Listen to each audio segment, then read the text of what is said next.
नमस्कार, मैं दीपेंद्र सिंह राठौड़ और आप जुड़े हुए हैं कोचिंग वाले से। आज की चर्चा का विषय है कार्बन मार्केट यानी कार्बन बाजार। भारत सरकार भारत में कार्बन बाजार स्थापित करने वाली है और इससे रिलेटेड एक विधेयक संसद में लाया जा चुका है।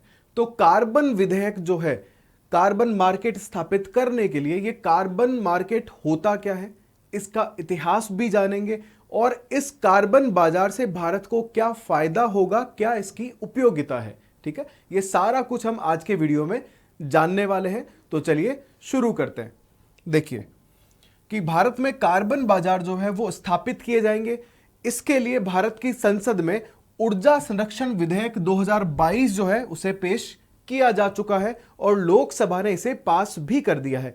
और इसी विधेयक को लेके भारत सरकार और कंपनीज के बीच में कार्बन बाजार में क्या मानक होंगे, क्या लिमिट्स तय की जाएगी, ये सब को लेके बातचीत चल रही थी।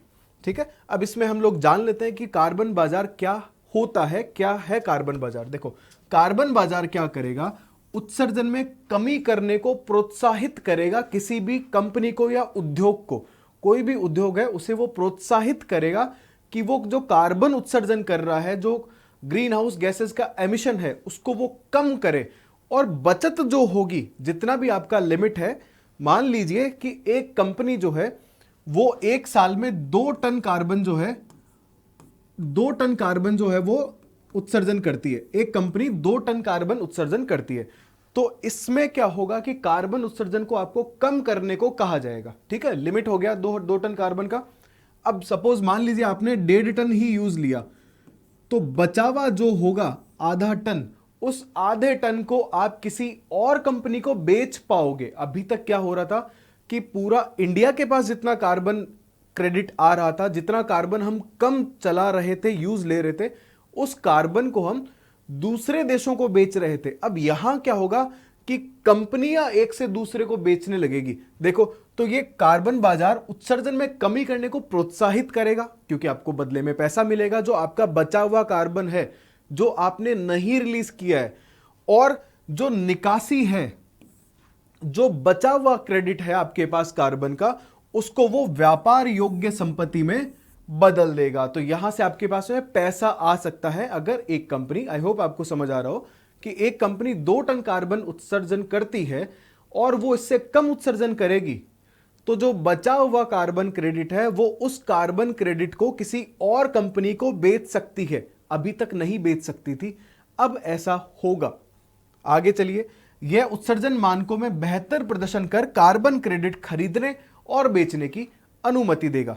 ओके, देखिए अब कार्बन बाजार जो है वो आया कहां से, इसकी हिस्ट्री के बारे में बात करते हैं। देखिए, आपको याद है 1997 का क्योटो प्रोटोकॉल। क्योटो जो है वो जापान में है, जापान में ही हुआ था ये।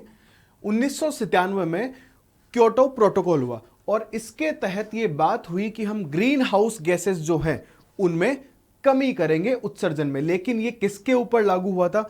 ये लागू हुआ था विकसित देशों के ऊपर।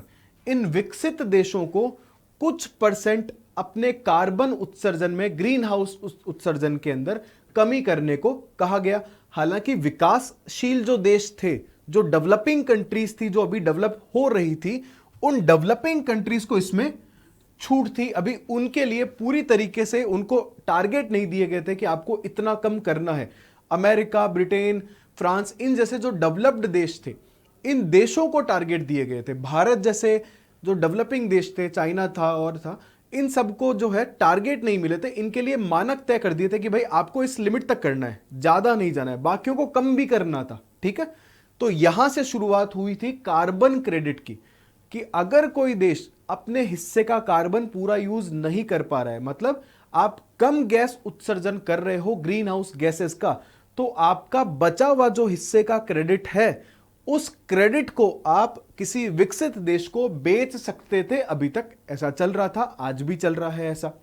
और एक कार्बन क्रेडिट का मतलब आप यूं मान लो कि इंटरनेशनल मार्केट में लगभग $15-20 इसके बदले में मिल जाते हैं। 1 टन कार्बन जो है, अगर कोई एक देश किसी देश को बेचता है, क्रेडिट की बात कर रहा हूं मैं, आप कार्बन नहीं बेचोगे, आपने जितनी कम कार्बन यूज ली है वो क्रेडिट आप बेचोगे। जैसे एग्जाम्पल के लिए मैं आपको बोलूं कि सपोज करिए भारत जो है हर साल 1 लाख टन कार्बन उत्सर्जन करता है, मान लीजिए ऐसा है। अब भारत किसी भी तरीके से कुछ और संसाधन हम यूज लें, जैसे सोलर सिस्टम का यूज लिया हमने, विंड एनर्जी का यूज लिया, टाइडल एनर्जी यूज ली, बहुत सारी चीजें, भूतापीय ऊर्जा का यूज लिया, ऐसे कर करा के हमने जो अपना कार्बन उत्सर्जन था उसको 1 लाख टन से घटा के सपोज करिए आधा कर दिया। अब हम सिर्फ 50,000 टन ही उत्सर्जन कर रहे हैं, तो बचा हुआ जो 50,000 टन है हमारे हिस्से का, उतना क्रेडिट हम किसी और देश को बेच सकते हैं, बदले में मिलेगा पैसा। ठीक है, ऐसा कुछ सिस्टम अभी तक चल रहा था, अभी देश जो है अदला बदली कर रहे थे।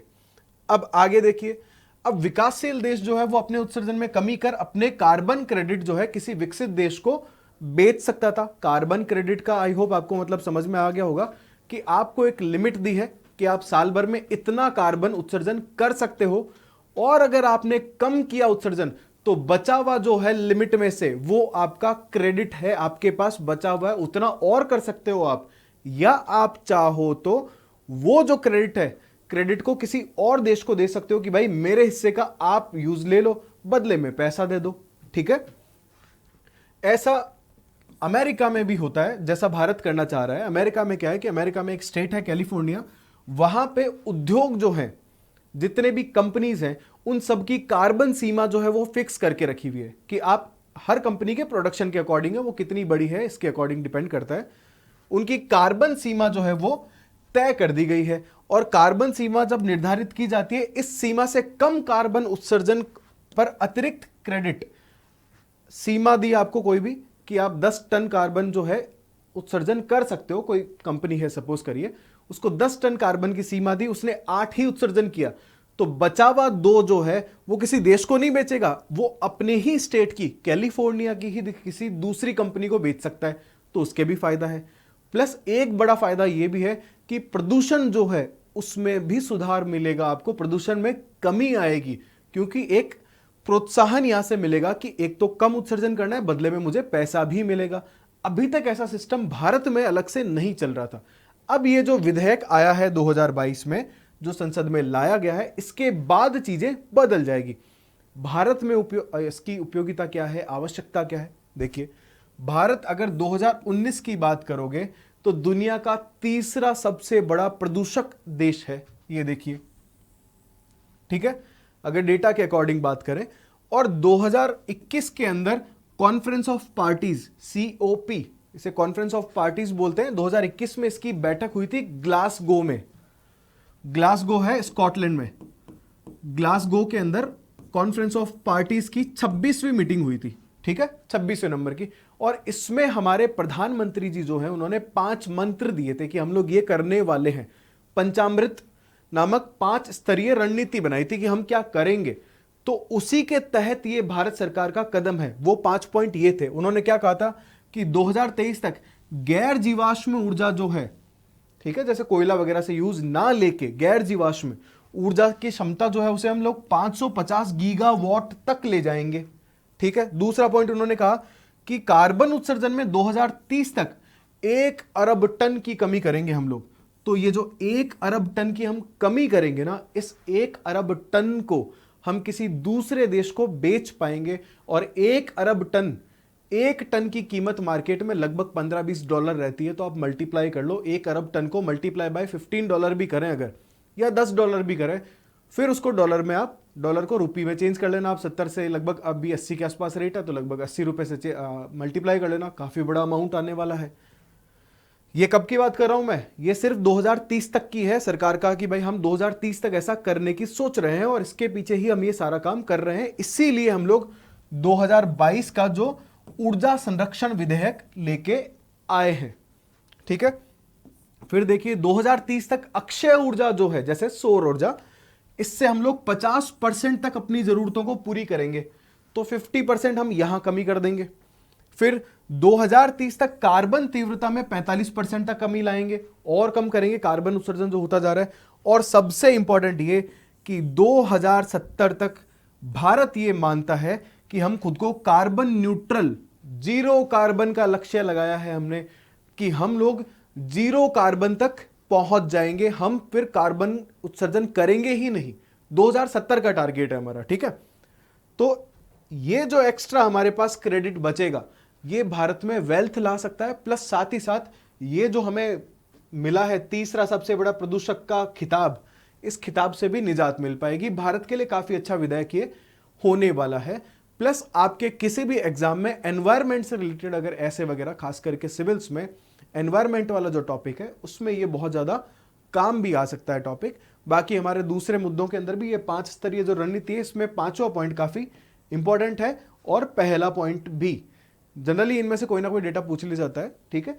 तो काफी इंपॉर्टेंट डिसीजन भारत सरकार द्वारा, और भारत में इसके रिजल्ट जो है आपको जल्दी ही दिखाई देने भी लगेंगे। इलेक्ट्रिक मार्केट को प्रमोट करना और ये सब सारी चीजें जुड़ी हुई है, तभी तो हम लोग कार्बन उत्सर्जन में कमी कर पाएंगे, अदरवाइज ये पॉसिबल नहीं है, ठीक है।